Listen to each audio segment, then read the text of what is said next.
Hello friends, welcome to real life story. और आज की कहानी है भाभी ससुराल आते ही तुमने तो सारी प्रॉपर्टी हड़प ली। बहुत अच्छी स्टोरी है, पूरी देखिएगा और अच्छी लगे तो लाइक कीजिएगा। सांची की बड़ी ननद रिया आज फिर बातों बातों में उसका दिल दुखा गई। आज सांची ने घर में पूजा रखी थी क्योंकि उसने मन्नत मांगी थी कि उसकी बेटी काशवी की तबीयत जब ठीक हो जाएगी तो वह घर में पूजा रखेगी।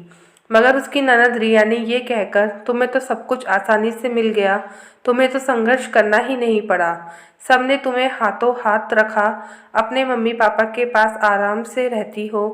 प्रिया के इन शब्दों ने सांची के दिल को एक बार फिर से छलनी कर दिया।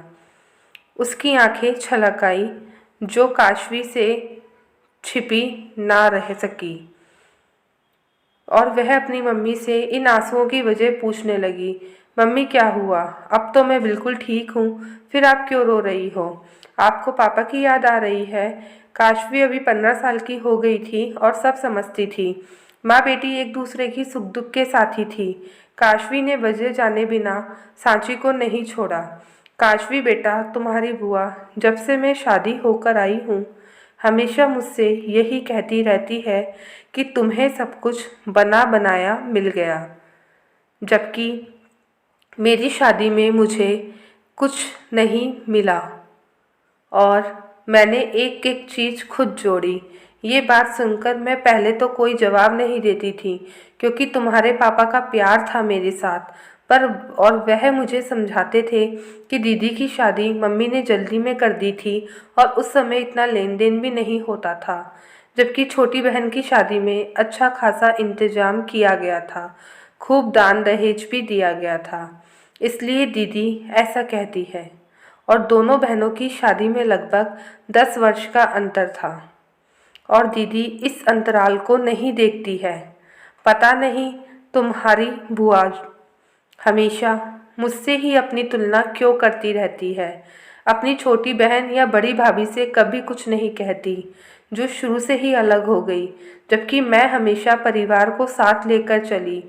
काशवी सांची को बाहों में भरकर प्यार करती हुई बोली, मम्मी आप परेशान मत हो। अगर बुआ नहीं समझती कि हमने पापा के जाने के बाद कितना संघर्ष किया है, आप परिवार को साथ लेकर चली, तभी तो सबने आपकी मदद की। अगर आप भी ताई जी की तरह करती, किसी को नहीं पूछती, तब बुआ क्या करती?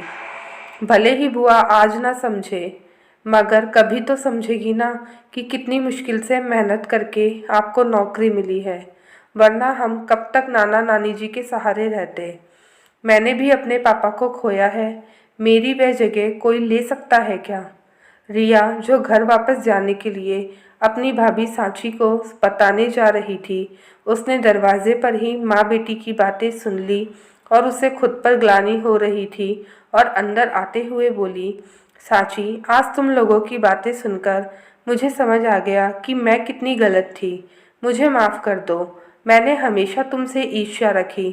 मुझे लगता था कि भैया के जाने के बाद तुम कितने अच्छे से जीवन यापन कर लेती हो और मेरा पति होते हुए भी मैं अपने ससुराल में अच्छे से अभी तक एडजस्ट नहीं हो पाई हूँ। पर सांची आज समझ आया कि ससुराल में भी सबको अपना बनाने के लिए बहुत त्याग और धैर्य रखना पड़ता है, जो तुमने आज तक रखा है। तभी सांची बोली, नहीं दीदी, आप मुझसे माफ़ी मत मांगिए। आप मुझसे बड़ी हैं और मेरी बहन की तरह हैं। ननद भाभी का रिश्ता तो होता ही थोड़ा सा नोक-झोंक वाला है, इसमें कौन सी बुरा मानने की बात है। बस दीदी आपसे यही कहना चाहूँगी, आपके मन में जो भी बात हो आप मुझे खुले दिल से अपनी छोटी बहन समझकर बता दिया कीजिए, जिससे मैं आपकी मन की बात समझूं और उसे पूरा करने की भी कोशिश करूं। इतना बोलते ही रिया ने सांची को गले से लगा लिया और आज ननद भाभी दोनों के गिले शिकवे दूर हो गए थे। दोस्तों, अगर आपको कहानी अच्छी लगी हो तो वीडियो को ज़रूर से लाइक कर दीजिएगा और अब मिलते हैं नई कहानी के साथ में।